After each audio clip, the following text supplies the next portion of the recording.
ಈಗ ಪರಿಷತ್ ಚುನಾವಣೆಗೆ ಪಟ್ಟಿ ಪ್ರಕಟ ಆಗಿದೆ. ರಘುಪತಿ ಭಟ್ ಅವರು ಅಸಮಾಧಾನ ವ್ಯಕ್ತಪಡಿಸಿದ್ದಾರೆ, ಟಿಕೆಟ್ ಕೊಟ್ಟಿಲ್ಲ ಅಂತ. ಆಮೇಲೆ ಆನಂದ್ ಅವರು ಕೂಡ ಬೆಂಗಳೂರು ಪದವೀಧರ ಕ್ಷೇತ್ರದಿಂದ ಬಹಳ ನಿರೀಕ್ಷೆ ಇಟ್ಕೊಂಡಿದ್ರು, ಅವ್ರಿಗೂ ಕೂಡ ಟಿಕೆಟ್ ವಂಚನೆ ಆಗಿದೆ. ಕಾರ್ಯಕರ್ತರನ್ನ, ಪಕ್ಷಕ್ಕೆ ದುಡಿದವ್ರನ್ನ ಅನ್ಯಾಯ ಆಗ್ತಿದೆ ಅನ್ನುವಂಥ ಆರೋಪ. ಕೇಂದ್ರದ ನಾಯಕರು ಈ MSc ಚುನಾವಣೆ ಬಗ್ಗೆ ಕಳೆದ 1 ತಿಂಗಳಿಂದನೇ ಅವರ ವರದಿಯನ್ನು ತರಿಸ್ಕೊಂಡಿದ್ದಾರೆ. ಅವರು ಚರ್ಚೆ ಮಾಡಿ ಮತ್ತು JDS ಜೊತೆನೂ ಕೂಡ ಹೊಂದಾಣಿಕೆ ಆಗಿರೋದ್ರಿಂದ ನಮಗೆ ಸೀಟ್ಗಳು ಕಡಿಮೆ ಆಗಿದೆ. ಆ ದೃಷ್ಟಿಯಿಂದ ಇವತ್ತು ಹೊಂದಾಣಿಕೆ ದೃಷ್ಟಿಯಿಂದ ಮತ್ತು ಕೇಂದ್ರದ ನಾಯಕರು ಏನು ಘೋಷಣೆ ಮಾಡಿದ್ದಾರೆ ಅದು ಪಾರ್ಟಿಯ ಡಿಸಿಷನ್. ಅದರಿಂದ ಪಾರ್ಟಿಯಲ್ಲಿ ಈಗೆಲ್ಲ ಒಟ್ಟಿಗೆ ನಾವು ಕೆಲಸ ಮಾಡುವಂಥದ್ದು ನಮ್ಮ ಜವಾಬ್ದಾರಿ ಇದೆ. ಇವತ್ತು ಕೇಂದ್ರ ನಾಯಕರ ತೀರ್ಮಾನ. ನಾವು ನಮಗೆ 3 ಜನದ ಪಟ್ಟಿಯನ್ನು ಕಳ್ಸೋಕೆ ಹೇಳಿದರು. ಒಂದೊಂದು ವಿಧಾನ ಪರಿಷತ್ಗೆ 3 ಜನ ಅಭ್ಯರ್ಥಿಯನ್ನು ಪಟ್ಟಿಯನ್ನು ಕಳ್ಸೋಕ್ಕೆ ಕೇಂದ್ರ ನಾಯಕ ಹೇಳಿದ್ರು. ಅದೇ ಪ್ರಕಾರ ನಾವು ಕಳಿಸಿದ್ದೀರಿ. ಸೊ ಅವರು ಅಲ್ಟಿಮೇಟಾಗಿ ಅವರ ಇನ್ಫಾರ್ಮೇಷನ್ಸ್ ಏನಿದೆ ಬೇರೆ ಬೇರೆ ಸಂಘಟನೆಗಳ ಜೊತೆ ಬೇರೆ ಬೇರೆ ಮಾಹಿತಿಯನ್ನು ತೆಗೆದುಕೊಂಡು ಅನೌನ್ಸ್ ಮಾಡಿದ್ದಾರೆ. ಇದರಲ್ಲಿ ನನಗನ್ಸುತ್ತೆ ರಾಜ್ಯದ್ದೇನು ಪಾಲಿಲ್ಲ. ಇದರಲ್ಲಿ ಎಲ್ಲದ ಕೇಂದ್ರ ನಾಯಕರು ತೀರ್ಮಾನ ತೆಗೆದುಕೊಂಡಿದ್ದಾರೆ. ಅವರು ಕೂಡ ಒಳ್ಳೆ ತೀರ್ಮಾನ ತೆಗೆದುಕೊಂಡಿದ್ದಾರೆ ಅನ್ನೋ ವಿಶ್ವಾಸ ನನಗಿದೆ. ಕೇಜ್ರಿವಾಲ್ ಅವರು ಒಂಥರ ಮತಿ ಭ್ರಮಣೆ ಆಗಿರೋ ರೀತಿ, ಒಂಥರ ಜೈಲಲ್ಲಿದ್ದು ಭಾಳ ದಿನ ಜೈಲಲ್ಲಿದ್ದು ಒಂಥರ ಹುಚ್ಚಿನ ರೀತಿ ವರ್ತಿಸ್ತಾ ಇದ್ದಾರೆ. BJPಯ ಆಂತರಿಕ ವಿಚಾರಗಳನ್ನು ಮಾತಾಡೋಕ್ಕೆ ಅಧಿಕಾರ ಕೊಟ್ಟವ್ರು ಯಾರು ಅವ್ರಿಗೆ? ಈಗ ಅವರ INDA ಪಾರ್ಟಿಯ ಪ್ರಧಾನಮಂತ್ರಿ ಯಾರು ಅಂತ ಅವ್ರಿಗೆ ಘೋಷಣೆ ಮಾಡೋಕ್ಕೆ ಯೋಗ್ಯತೆ ಇಲ್ಲ. ಅವ್ರಿಗೆ ಒದ್ದಾಡ್ತಾ ಇದ್ದಾರೆ. ಎಲ್ಲಿ ಘೋಷಣೆ ಆದರೆ INDA ಒಡೆದೋಗುತ್ತೋ ಅನ್ನೋ ಭಯದಲ್ಲಿದ್ದಾರೆ.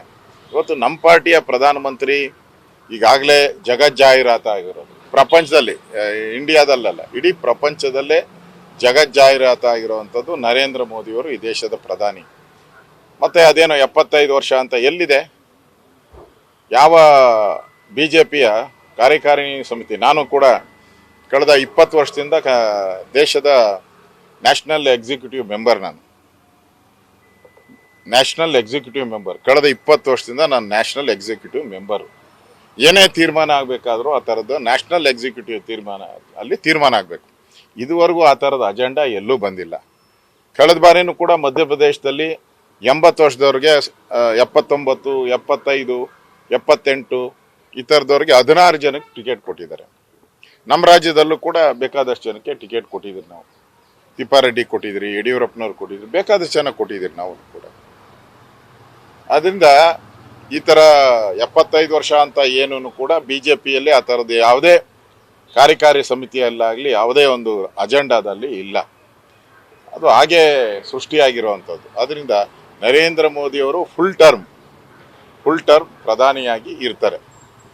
ಈ ನೀತಿ ನಿಯಮಗಳ ಏನೂ ಕೂಡ ಕಳೆದ ಎಲ್ಲ ಚುನಾವಣೆಗಳಲ್ಲಿ ನಾವು ನೋಡ್ತಾ ಇದ್ವಿ. ಆ ಥರ ಹೋಸರಿ ಬಸವರಾಜ್ ಅವ್ರಿಗೂ, ತುಮಕೂರು ಬಸವರಾಜ್ ಅವ್ರಿಗೆ ಹೋಸರಿನೂ ಟಿಕೆಟ್ ಕೊಟ್ಟಿದ್ರಿ ನಾವು. ಹಂಗಿಲ್ಲ, ಇವರೇ ಸೃಷ್ಟಿ ಮಾಡ್ಕೊಂಡಿರೋದು. ಕಾಂಗ್ರೆಸ್ ಅವರು, ವಿರೋಧ ಪಕ್ಷದವರು ಸೃಷ್ಟಿ ಮಾಡ್ಕೊಂಡಿರೋದು. ಅದಕ್ಕೆ ಫಸ್ಟು ಕೇಜ್ರಿವಾಲ್ ಅವ್ರಿಗೆ ಹೇಳ್ತೀನಿ, ಜೈಲಿಂದ ಬಂದಿದ್ದೀರಾ, ಸ್ವಲ್ಪ ರಿಲ್ಯಾಕ್ಸ್ ಮಾಡ್ಕೊಂಡು ಬುದ್ಧಿಯನ್ನು ಸ್ಥೀಮಿತದಲ್ಲಿ ಇಟ್ಕೊಂಡು ಮಾತಾಡಿ. ಇನ್ನು ಮತ್ತೆ ಜೈಲಿಗೆ ಹೋಗ್ಬೇಕಲ್ಲ. ನೀವೇನು ಸುಮ್ಮನೆ ಎಲೆಕ್ಷನ್ಗೋಸ್ಕರ ನಿಮ್ಗೆ ಒಂದು 20-25 ದಿನ ಕೊಟ್ಟಿರೋದಷ್ಟೇ. ಮತ್ತೆ ಜೈಲಿಗೆ ಹೋಗೋದು ಪಕ್ಕ ಆಗಿದೆಯಲ್ಲ, ಡೇಟು ಎಲ್ಲ ಫಿಕ್ಸ್ ಆಗಿದೆಯಲ್ಲ. ನೀವೇ ಹೋಗಿ ಸರೆಂಡರ್ ಆಗಬೇಕು ಅಂತಲೂ ಕೋರ್ಟ್ ತೀರ್ಮಾನ ಕೊಟ್ಟಿದೆಯಲ್ಲ. ಮತ್ತು ಏನೋ ಬಿಡುಗಡೆ, ಅದು ದೊಡ್ಡ ಬಿಡುಗಡೆ, ಬಿಡುಗಡೆ ಏನಿಲ್ಲ, ಒಂಥರ ಈಚೆ ಬಂದಂಗೆ ಅಷ್ಟೇ. ಎಲೆಕ್ಷನ್ಗೋಸ್ಕರ ಈಚೆ ಬಂದಿರೋದು ಅಷ್ಟೇ. ಅಷ್ಟು ಬಿಟ್ಟರೆ ಯಾವುದೇ ರೀತಿ ಅವರ ಮಾಡಿರೋವಂಥ ಕೋಟ್ಯಾಂತರ ರೂಪಾಯಿ ಹಗರಣದಲ್ಲಿ ಈಗಾಗಲೇ ಸಿಲುಕೊಂಡು ಭಾಳ ಜನ ಜೈಲಲ್ಲಿದ್ದಾರೆ. ಅವ್ರದೇ ಮುಖ್ಯಮಂತ್ರಿ ಕಳೆದ 6-7 ತಿಂಗಳು ಮೇಲಾಗೋಯ್ತಲ್ಲ ಜೈಲಿಗೆ ಹೋಗಿ. ಅದರಿಂದ ಕೇಜ್ರಿವಾಲ್ ಏನು ಮಾತಾಡ್ತಾರೆ, ಅವರೊಬ್ಬ ಹುಚ್ಚನ ಜೈಲಿನಿಂದ ಬಂದಿದ್ದಾನಲ್ಲ, ಅದಕ್ಕೆ ಜೈಲಿಂದ ಇದ್ದು ಆ ಕೈದಿಗಳ ಮಧ್ಯೆ ಇದ್ದು ಕೂಡ ಅವ್ರಿಗೊಂಥರ ಮಾನಸಿಕ ಸ್ಥಿತಿಯನ್ನು ಕಳ್ಕೊಂಡಿದ್ದಾರೆ. ಅದಕ್ಕೋಸ್ಕರ ಮಾತಾಡ್ತಾ ಇದ್ದಾರೆ. BJPಯಲ್ಲಿ ಆ ಥರದ್ದೇನು, ನಮ್ಮ ಪ್ರಧಾನಮಂತ್ರಿ ನಾವು ಹಾಗೇ ಹೊರಟಿದ್ವಿ, ನರೇಂದ್ರ ಮೋದಿನೇ ಪ್ರಧಾನಿ ಅಂತೇಳಿ 1,00,000 ಸರಿ ಹೇಳಿದಿರಿ ನಮ್ಮ ಕಾರ್ಯಕರ್ತರು. ಅದರಿಂದ ಯಾವುದೇ ಬದಲಾವಣೆಗಳೇನು ಇಲ್ಲ.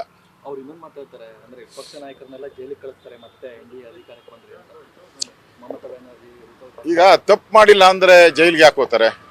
ಈಗ ಕೋರ್ಟಲ್ಲಿ ಬೇಲ್ ಕೊಡ್ಬೋದಾಯ್ತಲ್ಲ. ಈಗ ಏನು ಇಲ್ಲ ಅಂತ ಹೇಳಿದ್ರೆ ಇಮಿಡಿಯೇಟಾಗಿ ಬೇಲ್ ಕೊಡ್ತಾರೆ.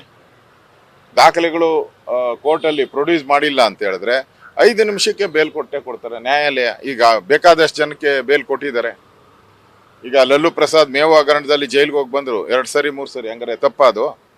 ಅವರು ವಿರೋಧ ಪಕ್ಷದ ಇದ್ರು, ಅವರೇನು ತಪ್ಪು ಮಾಡಿಲ್ಲ ಅಂತನಾ? ಈಗ 106 ಕೋಟಿ ಮದ್ಯ ಹಗರಣದಲ್ಲಿ ಭಾಗಿಯಾಗಿದ್ದಾರಲ್ಲ ಅವರ ಉಪಮುಖ್ಯಮಂತ್ರಿ, ಯಾಕೆ ಜೈಲಲ್ಲಿದ್ದಾರೆ? ಇಷ್ಟು ವರ್ಷ ಒಂದು ಆಲ್ಮೋಸ್ಟ್ ಒಂದು ವರ್ಷ ಆಗ್ತಾ ಇದೆ ಅನ್ನೋ ಗೊತ್ತಿಲ್ಲ. ಯಾವುದೇ ಕೋರ್ಟ್ ಆಗಿದ್ರು ಇಷ್ಟೊತ್ತಿಗೆ ಏನಾದರೂ ಆಪಾದನೆ ಇಲ್ಲ ಅಂದರೆ ಇಷ್ಟೊತ್ತಿಗೆ ಬೇಲ್ ಕೊಟ್ಬಿಡ್ತಾ ಇದ್ರು. ಕೊಟ್ಟಿಲ್ಲ ಅಂದರೆ ಸರಿಯಾದಂಥ ದಾಖಲೆಗಳಿದೆ, ದೊಡ್ಡ ಅವ್ಯವಹಾರ ಆಗಿದೆ. ಆಂಧ್ರದಿಂದ ಹಿಡಿದು ಡೆಲ್ಲಿವರೆಗೂ ಈಗಾಗಲೇ ಹಲವಾರು ಜನನ ಬಂಧಿಸಿದ್ದಾರೆ. ಅದರಿಂದ ವಿರೋಧ ಪಕ್ಷ ಅನ್ನೋದು ಬೇಕಾದಷ್ಟು ವಿರೋಧ ಪಕ್ಷ ಇದೆ ಈ ದೇಶದಲ್ಲಿ. ಸುಮಾರು ಒಂದು 50-60 ಪಾರ್ಟಿಗಳು, ಸ್ಟೇಟು ನ್ಯಾಷನಲ್ ಲೆವೆಲಲ್ಲಿ 50-60 ಪಾರ್ಟಿ, ಏನು ಅದಕ್ಕಿಂತ ಜಾಸ್ತಿ ಇದೆ. ಜೈಲಲ್ಲಿರೋರು ಯಾರು? ಕೇಜ್ರಿವಾಲ್ ಜೈಲಲ್ಲಿದ್ದಾರೆ, ಲಲ್ಲು ಪ್ರಸಾದ್ ಜೈಲಲ್ಲಿದ್ದಾರೆ. ಈ ಥರದವ್ರು ಒಂದು 4-5 ಜನ ಜೈಲಲ್ಲಿದ್ದರೆ ಇನ್ನೆಲ್ಲ ಜೈಲಲ್ಲಿದ್ದಾರೆ. ಅದರಿಂದ ಅವರು ಒಂಥರ KVS ಹಾಕೊಂಡಂಗೆ ಸಪೋರ್ಟ್ ಮಾಡಿ ಎಲ್ಲ ವಿರೋಧ ಪಕ್ಷದವರು ನಿಮ್ಮನ್ನೆಲ್ಲ ಜೈಲಿಗೆ ಹಾಕ್ತಾರೆ ಸಪೋರ್ಟ್ ಮಾಡಿ ಅಂತ ಕೇಳ್ಕೊಳಕ್ಕೋಸ್ಕರ ಮಾಡಿದ್ದಾರೆ ಅಷ್ಟೇ. ಅಂತ ಒಂಥರ ಅವ್ರಿಗೂ ಕ್ರಿಮಿನಲ್ ಮೈಂಡ್ ಅವತ್ತು, ಆ ಕ್ರಿಮಿನಲ್ ಮೈಂಡಿಂದ ಮಾಡಿದ್ದಾರೆ ಅಷ್ಟೇ, ಇದರಲ್ಲಿ ಏನೂ ಇರಲಿಲ್ಲ. ಸರಿ, ಪ್ರಜ್ವಲ್ ರೇವಣ್ಣ ಕೇಸಲ್ಲಿ DK ಶಿವಕುಮಾರ್ ಅವರ ಹೆಸರು ತಳ್ಪಾಕೊಂಡಿದೆ. ಹೀಗಾಗಿ DCM ಆಗಿರೋದ್ರಿಂದ ಸಹಜವಾಗಿ ಸರ್ಕಾರದಲ್ಲಿ ಪಾರದರ್ಶಕವಾಗಿ ತನಿಖೆ ನಡೆಯೋದಿಲ್ಲ ಸೈಟಿನಲ್ಲಿ. ಹೀಗಾಗಿ DK ಶಿವಕುಮಾರ್ ಅವರನ್ನು ಕೂಡ ತನಿಖೆಗೆ ಒಳಪಡಿಸಬೇಕು, ಅವರನ್ನು ವಿಚಾರಣೆಗೆ ಒಳಪಡಿಸಬೇಕು ಅಂತ ಹೇಳಿ ನಮ್ಮ BJPಯ ಸ್ಪಷ್ಟ ನಿಲುವು. JDS ಏನು ಹೋರಾಟ ಮಾಡ್ತಾ ಇದಕ್ಕೆ ನಾವು ಬೆಂಬಲ ಕೊಡ್ತೀರಿ. ಇಲ್ಲಿ CBI ತನಿಖೆ ಆಗಬೇಕು. CBI ತನಿಖೆ, ಯಾಕಂದರೆ ಯಾರ್ಯಾರು ಇದಕ್ಕೆ ಕಂಪ್ಲೇಂಟ್ದಾರರು ಇದ್ದಾರೆ ಅವ್ರ ಮೇಲೇ ಕೇಸ್ ಹಾಕುವಂಥದ್ದು ಆಗ್ತಾ ಇದೆ. ಆ ದೃಷ್ಟಿಯಿಂದ ಇದನ್ನು CBI ತನಿಖೆಗೆ ಆಗಬೇಕು ಅನ್ನೋದು ನಮ್ಮ ಅಭಿಪ್ರಾಯ. ನ್ಯೂಸ್ ಫಸ್ಟ್, ನಿರ್ಭೀತಿಯಿಂದ ನಿಮ್ಮ ಪರವಾಗಿ.